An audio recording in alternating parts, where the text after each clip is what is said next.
Ito na't pumirma na ang inaabangan ng buong barangay.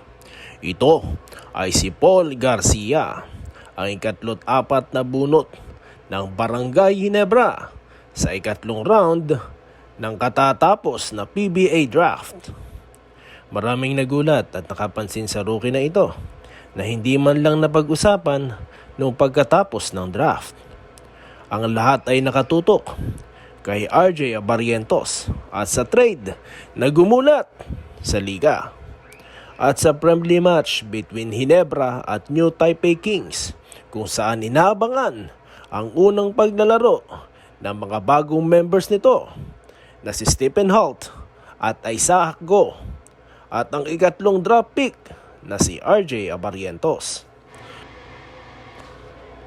Ngunit ang hindi inaasahan ay maipakilala din ang ikatlot-apat na bunot na si Paul Garcia. Matindi ang ginawa nito na may 7 produksyon at ang iba ay clutch plays pa. Shooter sa labas, buo ang loob, umatake sa loob at mahasad sa plays. Kaya siya nahambing kay Scottie Thompson at Ronald Tubid. At ngayon inaabangan na ma-develop pa ito at tuluyang maging Thompson 2.0.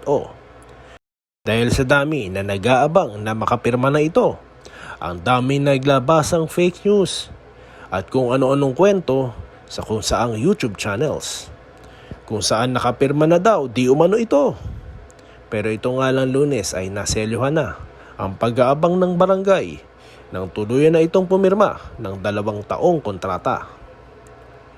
Inaabangan na ang susunod na laro nito at ito ay sa pagbubukas ng PBA at inaasahan matindi ang ilalaro ng Barangay Ginebra sa pagbabalik ni Champion Justin Brownlee.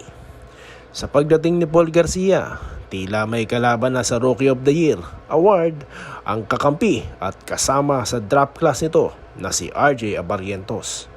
Kung sino man sa kanilang mananalo, sigurado Ginebra pa din ang panalo. Salamat po sa panonood. Subscribe na para sa mga susunod na basketball at boxing videos.